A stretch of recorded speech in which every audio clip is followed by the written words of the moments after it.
we have to look to the roots of the present crisis to be able to suggest a solution. Now, the roots are very simple.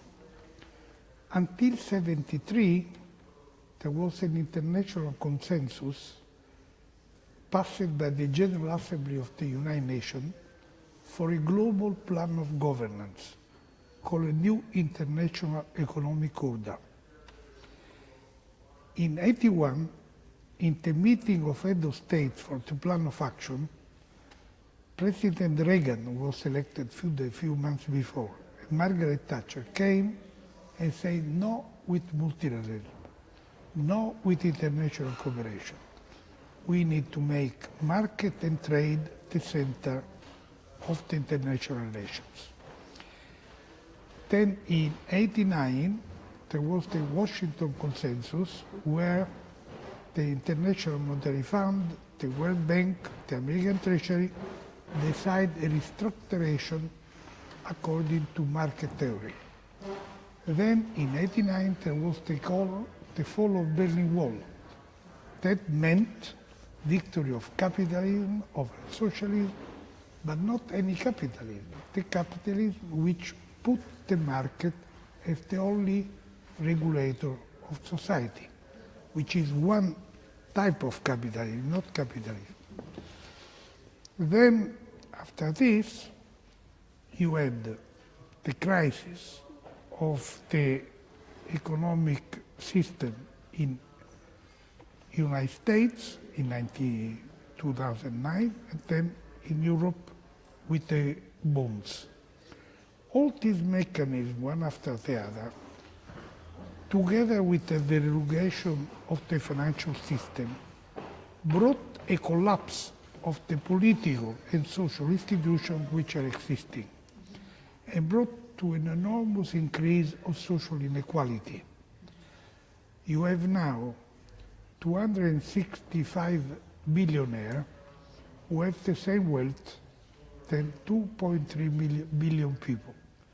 These were 400 2 years ago, and will be 80 in 2 years. So there is a concentration of rich who become more rich and poor who become more poor. This is a situation of greed, where greed has created this social inequality. Historians say that greed and fear are the two engines of change. Now we are in a period of fear. Fear because of the immigration, which has been created by intervention in Iraq, Syria, and Libya without any planning for governance. We are fear because of unemployment. We are fear because the new economy will reduce more and more jobs. Finance is not helping the economy, it's having life by itself. So young people have a fear. According to the United Nations statistics, people who are now between 18 and 25 will retire with 430 euro per month of pension. So no wonder the people are in fear, and people start to realize that globalization, while in global terms has increased wealth and trade, at micro level it did not work. And you have now millions of people who feel left out. This is creating the phenomenon of Trump, the phenomenon of Brexit, the nationalism, populism, xenophobia coming back, and is creating a crisis in Europe, but not only in Europe, in the United States. And look, Philippines. The new president of Philippines has been elected by engaging to kill 300,000 people. I mean, we are in a world where politics have radically changed, and people do not feel represented part to the answer. One part, you could not solve global problem without global institution. There are no global institutions. When? What about United Nations? Who? United Nations. United Nations has been marginalized since 1981. So it's a lack of leadership. Yes, there is lack of leadership because the United Nations cannot be better than the sum of the 5 Security Council members. And the five Security Council members has been taking more and more away from the United Nations. Globalization has two engines, trade and finance. Finance was never in the United Nations, and trade was the United Nations had been taken out. It has been created a World Trade Organization, which is not part of the United Nations. The United Nations has been left with social issues, health, education, things which have nothing to do with the growth mechanism of globalization. There are no global institutions. And this sum of fear plus greed has created a situation now in which people don't believe any longer in institutions, especially young people. All over Europe and the United States, according to the statistic of OCDE, the total budget for youth employment and youth stimulus is $2 billion a year. The European Bank is giving $80 billion per month to the banks. Don't you think that there is some disproportion? We paid $4 trillion to save the banks, and there are still $800 billion toxic title around.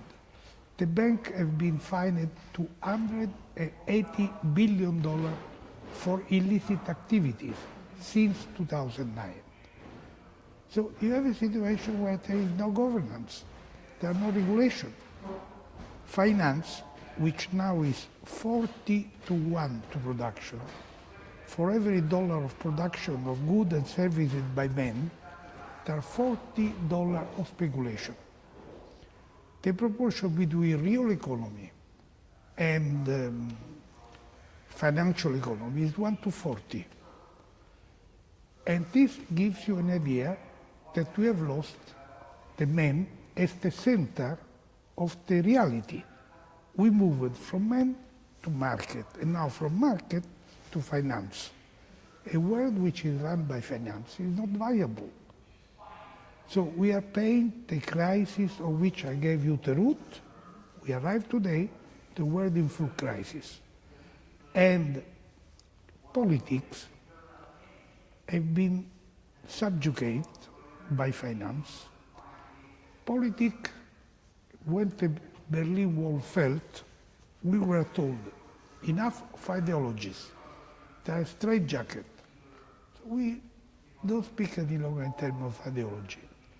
The result is that if politics becomes the solution of problems one by one, without a global framework in which you have a vision of a final society, be right-wing, left-wing, doesn't matter.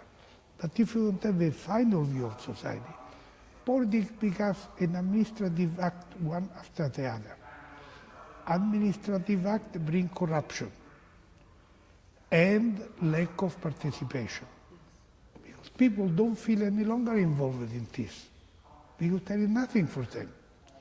So being left out, being disillusioned, being marginalized, without participation, without expression, with an increasing social inequality, with the fact that the train is going very fast but very few can jump on it, it is no wonder that we are in a crisis. Now, how to solve the crisis? My position is very simple. If we do not go back to a debate about values, about vision, we will not go anywhere. Because only when we start to speak how we can be together, how we can talk together, that we can do not on an administrative act, but on values, on vision, on something which is a global thing which gives the citizen again the feeling that they are part of a process. Now people feel left out. Well, ECPD is very important because it was created in a time in which those values were in government. In the 1880s, these values were still existing. Now do you hear anybody to speak about solidarity? Do you hear anyone to speak about social justice? Do you hear anyone speak of participation? These terms are gone from the political world.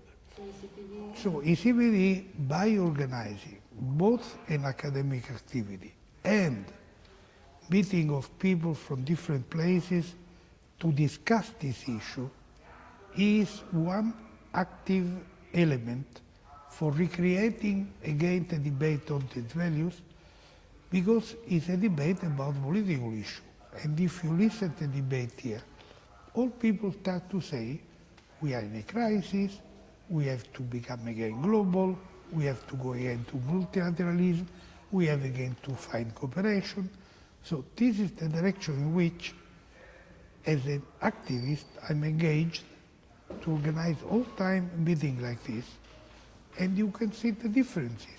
Like, give you an example. Take young people today. At my time, gender issue did not exist. Nobody talk about women. Now this is an issue in which you will not find a young guy who is not aware. Environment, climate. At my time it did not exist. Today any young guy is aware that we have a very serious climate problem. So there is a conscience which is coming up. In the moment in which this awareness will move people to action, there will be a change. The problem is that at this moment we have many people with awareness but do not find a way to get into action.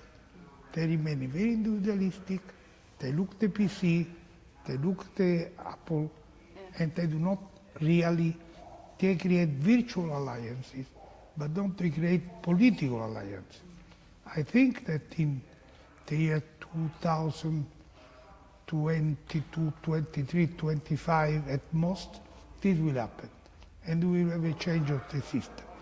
A meeting like this of ECPD, which can appear kind of illuministic Rotary Club, will have been a seed which is going to bring the change.